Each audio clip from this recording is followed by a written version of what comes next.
À tous ceux qui l'ont reçu, à tous ceux qui croient en son nom, il a donné les pouvoirs de devenir enfants de Dieu, lesquels sont nés, ni de la volonté de la chair, ni de la volonté de l'homme, mais de Dieu. Qu'est-ce que ça veut dire? Ça veut dire, du moment où tu prends la décision de recevoir Christ comme Seigneur et Sauveur, il y a ce qu'on appelle la métamorphose sur le plan spirituel.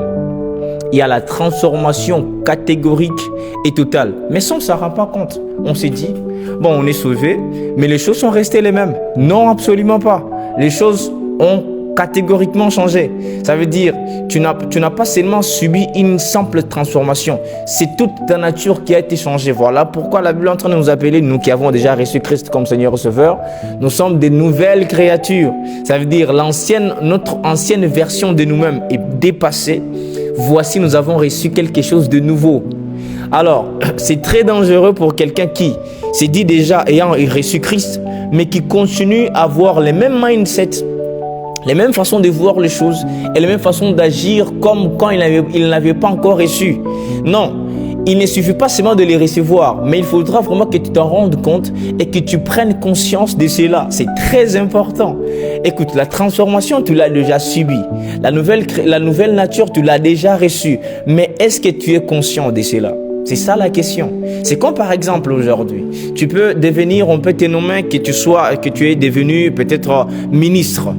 Le plus important, c'est pas seulement que tu sois nommé ministre, mais il faudra vraiment que tu te rendes compte et que tu prennes conscience que tu es déjà devenu ministre d'un tel département ou d'un tel ministère et que tu commences à agir quant à ceux. Alors nous aussi, ayant reçu Christ, nous avons reçu la nouvelle nature, la nature des dieux. Nous avons subi la transformation. Elle est déjà là, présente en nous. Mais le problème, c'est qu'on ne s'est pas encore rendu compte et on n'a pas encore pris conscience de cela. Pourquoi? Il faudra vraiment que tu sois capable de changer cela et dans ta tête, dans ton cœur et même dans ton esprit. Que tu te dises, ce n'est plus moi qui vis, mais c'est Christ qui vit en moi, comme Paul l'a déclaré. Ça veut dire, le plus important, c'est pas seulement d'être baptisé.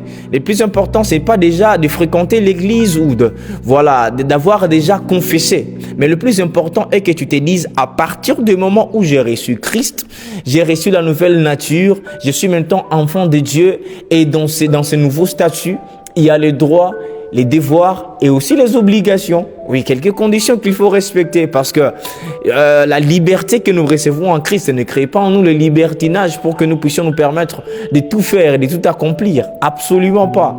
Non. Il y a les droits, bien sûr, il y a les devoirs et quelques obligations que nous devons respecter. Maintenant, qu'est-ce que je veux dire en partageant ce que le Saint-Esprit nous a donné aujourd'hui? Ce que j'aimerais juste nous conscientiser. J'aimerais juste nous sensibiliser à quelque chose de très important.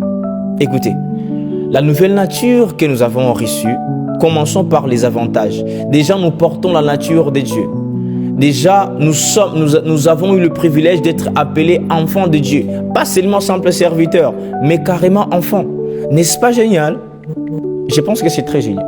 En tout cas, c'est très génial. Oui, être appelé enfant de Dieu, c'est plus que serviteur. C'est plus que tout ce que tu peux imaginer.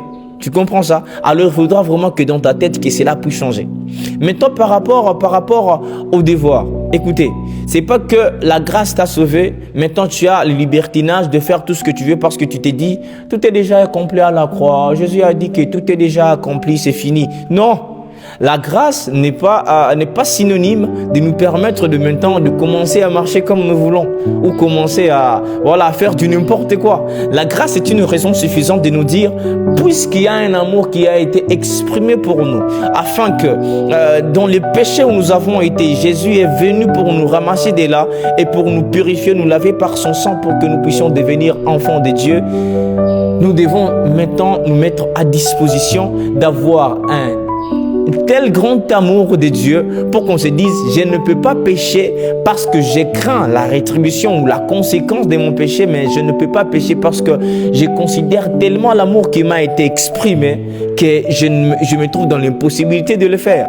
Écoute, quand tu pêches, parce que tu t'es dit après, voilà, je vais partir en enfer, après il y a le feu, ça c'est une mauvaise façon de respecter Dieu ou d'aimer Dieu. Tu dois haïr le péché parce que ton amour pour Dieu est beaucoup plus grand que ton amour du péché ou que ton amour du monde.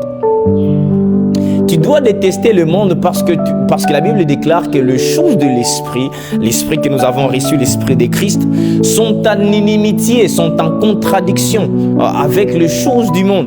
Voilà pourquoi notre obéissance à la foi ou notre obéissance à Dieu ne doit pas être motivée par la peur de l'enfer. D'abord parce que oui, Jésus a été donné pour qu'il nous sauve de cet enfer, mais ce n'était pas ça d'abord sa mission initiale. Sa mission initiale était venue parce qu'il nous a d'abord aimé. Voilà pourquoi il n'a pas trouvé difficile de se donner complètement afin qu'il puisse nous sauver de malédiction, nous sauver de nos péchés et nous sauver de beaucoup d'autres tourments dans lesquels nous étions soumis. Écoute, peut-être que tu le sais déjà, peut-être que tu le savais déjà, mais je viens de le réitérer, je viens encore t'interpeller que tu es une nouvelle créature. Tu es enfant de Dieu et un enfant de Dieu doit respecter la façon dont il doit marcher. Tu dois voir comment plaire à Dieu dans ta conduite, dans ta façon d'agir, dans ta façon de faire, parce que tu n'es plus n'importe qui. Là où tu pars, tu représentes le royaume duquel tu viens.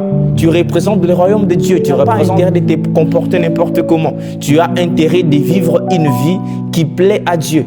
Une vie qui correspond à la volonté de Dieu. Parce que toi qui l'as reçu, tu as reçu le pouvoir de devenir enfant de Dieu. De devenir le fils de Dieu.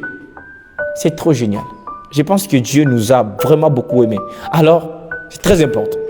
J'ai fini par ici.